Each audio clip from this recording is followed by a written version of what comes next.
দেশীয় মৌসুমের ফলের পুষ্টিগুণ, বৈচিত্র্য ও ঐতিহ্য উদযাপন এবং অ্যালামনাই সদস্যদের মধ্যে সৌহার্দ্য সম্প্রীতি ও পেশাগত যোগাযোগ বৃদ্ধির লক্ষ্যে press institute Bangladesh journalism alumni association পিবজে আয়োজিত ফল উৎসব 2026 শেরেবাংলা কৃষি বিশ্ববিদ্যালয়ের animal science and veterinary medicine অনুষদের সেমিনার রুমে উৎসবমুখর পরিবেশে অনুষ্ঠিত হয়েছে।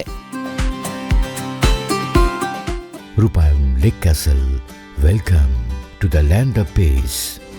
অনুষ্ঠান সঞ্চালনা করেন পিবজার সাবেক সাংগঠনিক সম্পাদক এবং শেরেবাংলা কৃষি বিশ্ববিদ্যালয়ের ডেপুটি রেজিস্ট্রার কৃষিবিদ মোহাম্মদ বশিরুল ইসলাম। বক্তারা বলেন, দেশীয় ফল বাংলাদেশের কৃষি, পুষ্টি ও সংস্কৃতির অবিচ্ছেদ্য অংশ। ফলের উৎপাদন ও ভোগ বৃদ্ধি যেমন জনস্বাস্থ্য উন্নয়নের সহায়ক, তেমনি কৃষকের অর্থনৈতিক সমৃদ্ধিতেও গুরুত্বপূর্ণ ভূমিকা পালন করে।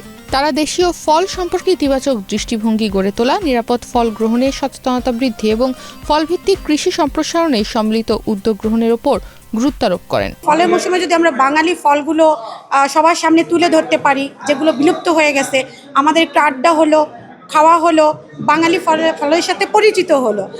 যেমন এখানে আমরা লটকন এনেছি বেলাবো থেকে আমাদের, তারপরে নোয়াখালীর হাতে ভাজা মুড়ি, তারপরে আছে হলো বন কাঁঠাল, এই যে ডেউয়া, যেগুলা কাউ, এগুলো কিন্তু সচরাচর এখন দেখা যায় না, বিলুপ্তির পথে। তো আমাদের এই ফল উৎসবটার মাধ্যমে আমরা ফলের পরিচিতিও করে দিচ্ছি নতুন প্রজন্মের কাছে। আমাদের সিনিয়র জুনিয়রদের একটা মিলন মেলা আয়োজন করা আর কি। পিএবি জার্নালিজম অ্যালামনাই অ্যাসোসিয়েশন থেকে যারা পাশ করে এসেছি সবাইকে একত্রিত করা আজকে আমাদের এই প্রোগ্রামের মূল উদ্দেশ্য। এখানে আপনার বিভিন্ন পেশার লোকজন আছে, এখানে মনে করেন কৃষিবিদ আছে, ডাক্তার আছে, ইঞ্জিনিয়ার আছে, উকিল আছে, বড় বড় সাংবাদিকরাও আছে, অনেক সম্পাদকও আছে এই আমাদের সাথে এই প্রোগ্রামে। তো সবাই বিভিন্ন পেশার লোকজনে এখানে আছে। আর আমাদের এই সংগঠনের সবচেয়ে বিচিত্র যেটা হয়েছে, এখানে আপনার শুধু যে সাংবাদিকরা আসছে এরকম না, এখানে বিভিন্ন ধরনের পেশার সাথে যারা জড়িত, যারা বাংলাদেশের জনসংযোগের মতো পেশার সাথে যারা জড়িত, তারাও এখান থেকে যারা ইনক্লুড। মধু মাসে অর্থাৎ বৈশাখ জ্যৈষ্ঠ মাসে একটি ফল উৎসব করি। আজকে সেই দিনটি, আজকে মধুর দিন, মধু মাসের দিন। এই বৈশাখে আমরা সবাই নানান রসালো ফল, যেটা দেখতে পাচ্ছেন আমাদের পিছনে রয়েছে, সেটি নিয়ে আমরা আসলে ফল উৎসবে মেতে রয়েছি। এবং আমাদের যারা বন্ধু রয়েছেন অর্থাৎ ক্লাসমেট, তাদের সাথে অনেকদিন পরে দেখা হচ্ছে। কেউ হয়তো 20 বছর আগে আমাদের এখান থেকে পড়া শেষ করেছেন পিআইবি থেকে, তারা আজকে 20 বছর পরে দেখা করছেন।